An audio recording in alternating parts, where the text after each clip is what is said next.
You're thinking about buying a condo on the Emerald Coast or really anywhere, and you're trying to figure out, how do I maximize the amount of profits I'm making from this condo? Well, stick around. We're going to chat about it.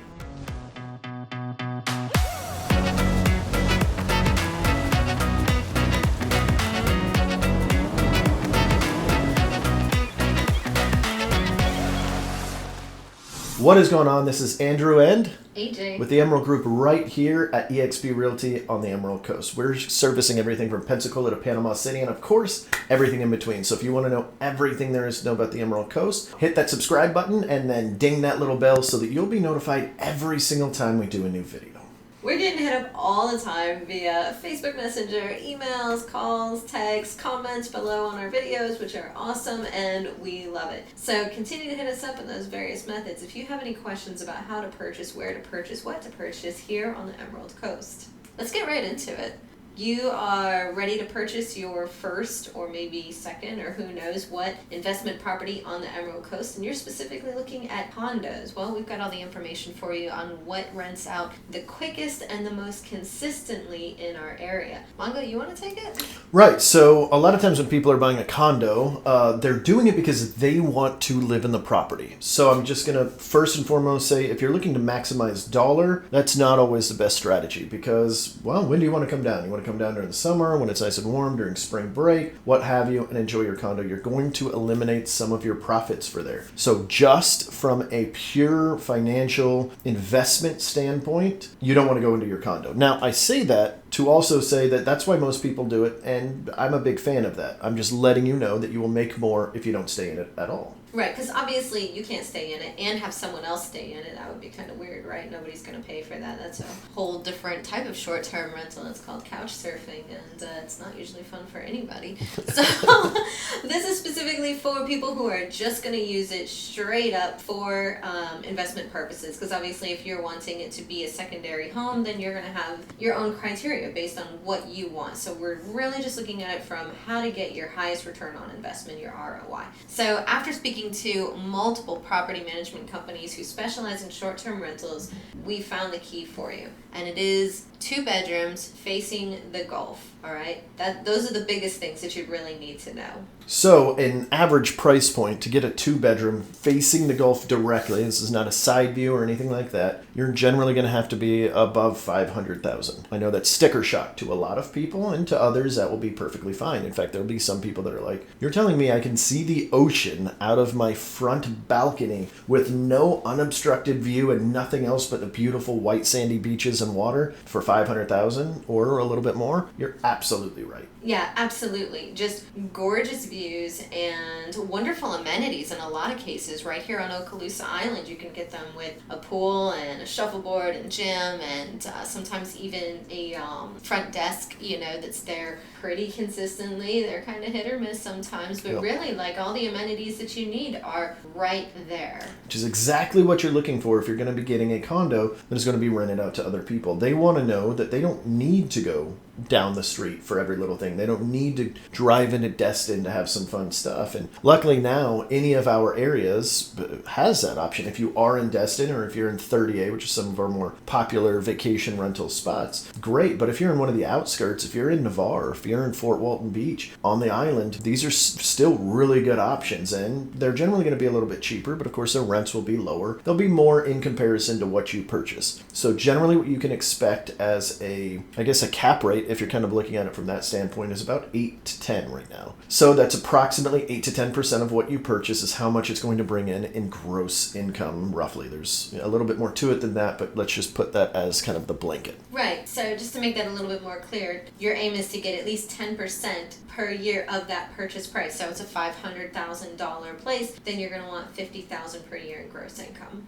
Now with condos, there are some that are going to cash flow a lot better than others. This is why it's absolutely vital that you're using a real estate professional that understands condos, and we do luckily have a great condo expert right here on our team. So being able to look at these things and figure out which one is going to cash flow harder than others is definitely a good thing, because there are certain buildings that just rent out more, and there's certain types of properties inside certain buildings where the other properties don't do as much, but some of them do very, very well. Absolutely. And there are a lot of folks out there that whenever they're looking to just book their stay for an Airbnb, they are looking for a little bit more than just how many bedrooms are there. They're looking for, I want this specific building, or I want this specific area. But after talking to multiple property management companies, what we found is the two things that matter the absolute most are those unobstructed views of the Gulf and having 2 bedrooms.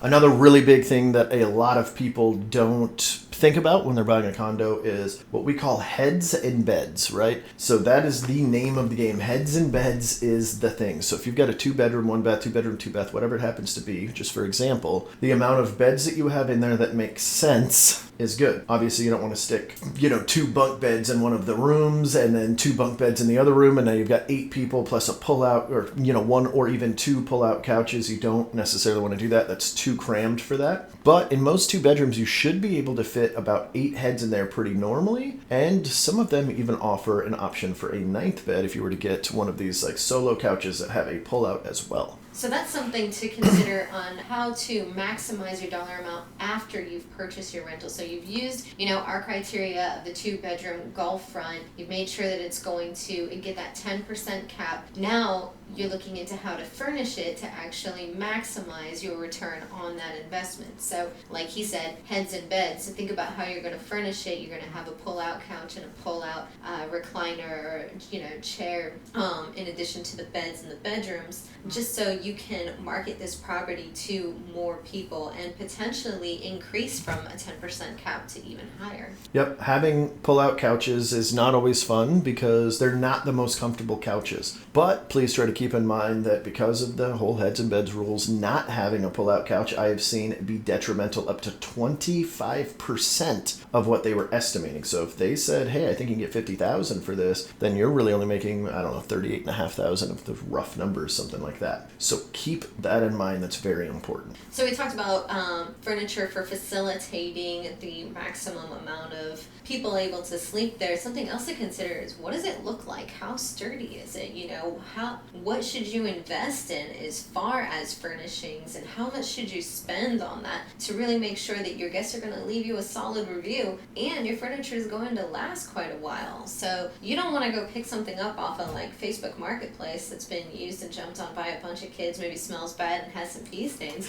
You're going to want to go somewhere that actually has a decent reputation and it's going to look good. Thankfully, a lot of these condos are going to come already furnished, and you'll be able to go and check that out and see if it's still got some life to it.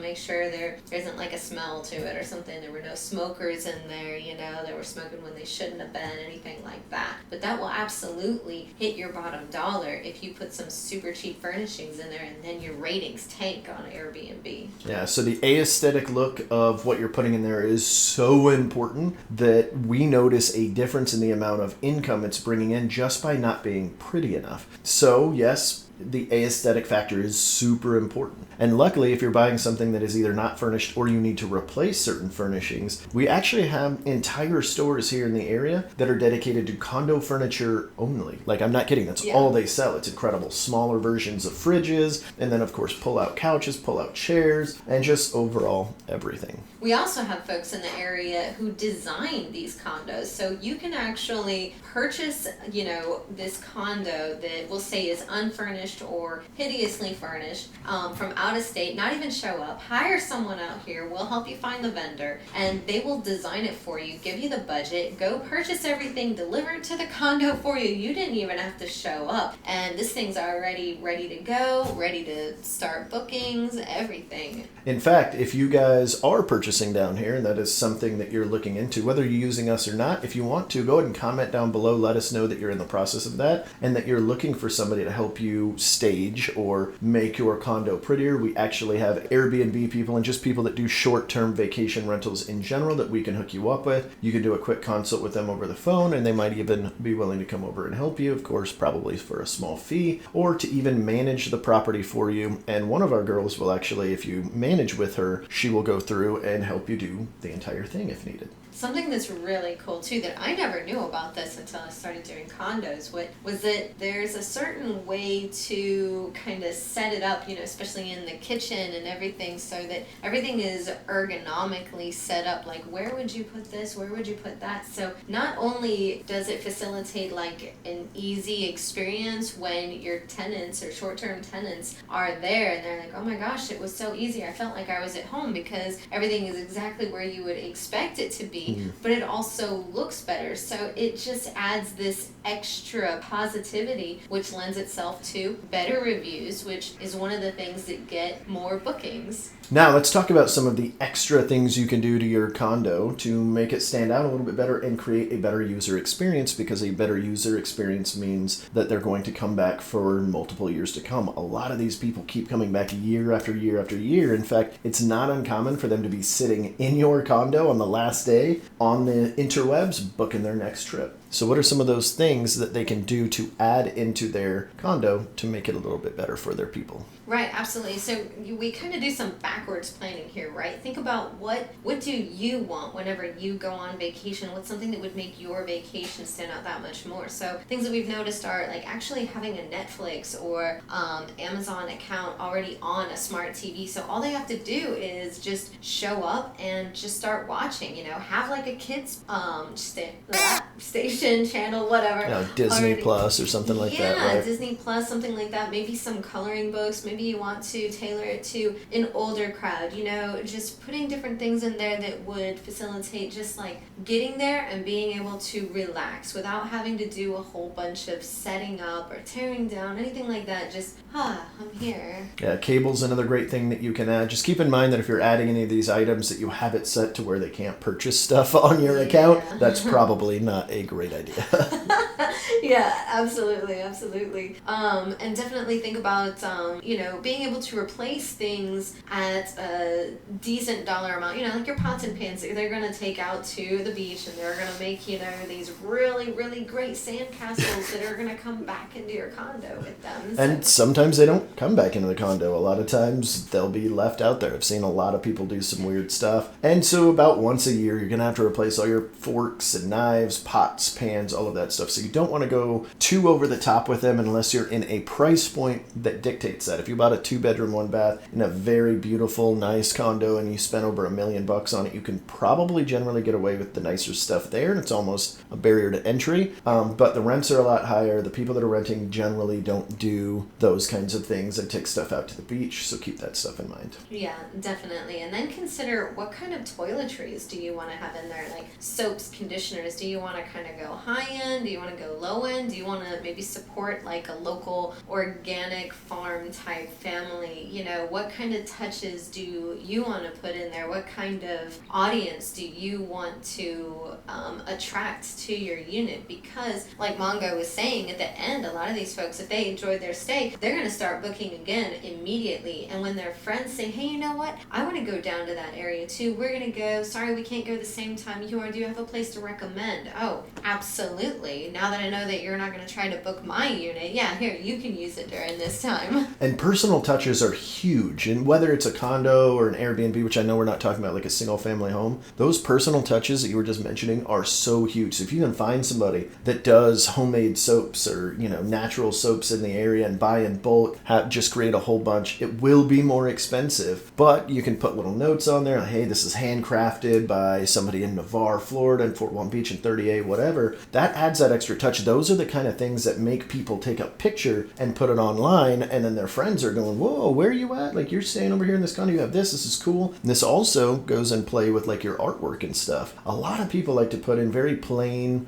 beachy style artwork, which is good. When done properly, it's really good. But a lot of times using some of our local artists take it to a whole new level. It really does. It just makes everything stand out. You bump it up from being just this cookie cutter, unit to all of a sudden it's like, wow. And it's beautiful and it's an experience. Yeah. And speaking of experience, one of my favorite things to put in a condo or any short-term rental in general is games. I love some good games. And it doesn't have to be just the normal stuff, Uno and a couple of decks of cards, some poker chips. Those are all great. Do those, Jumanji and Clue, or I don't know what other games people are playing. Humanity. Cards Against Humanity. Yeah, drinking games are always generally a good idea.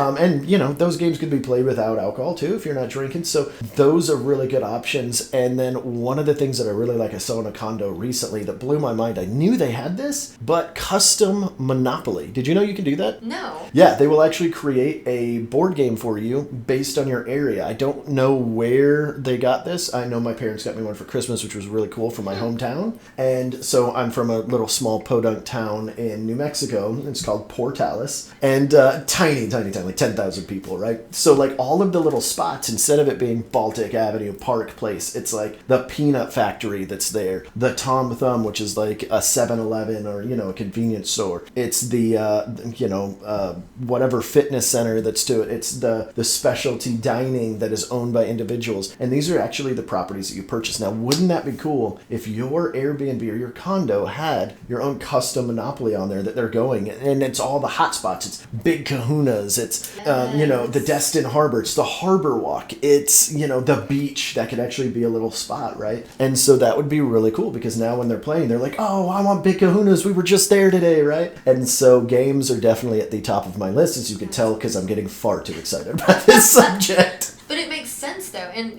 think about it. What if, these great folks are here, they're staying for just a weekend, and it rains the whole time?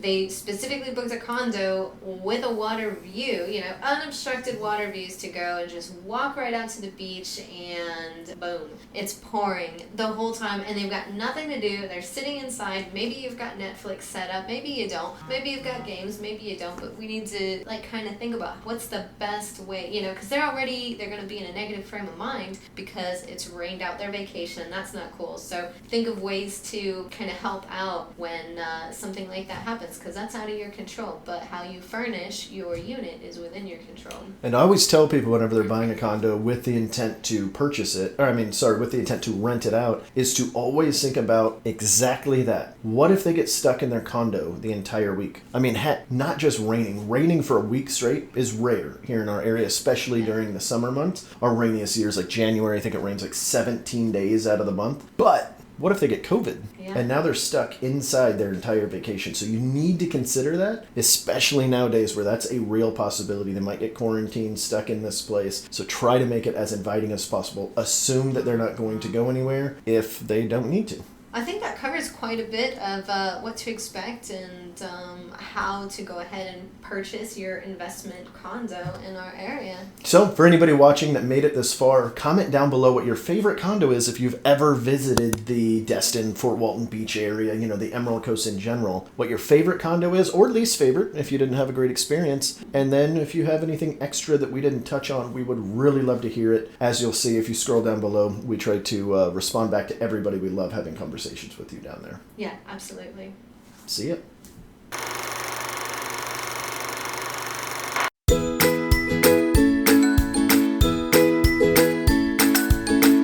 We're getting we're la la la la la.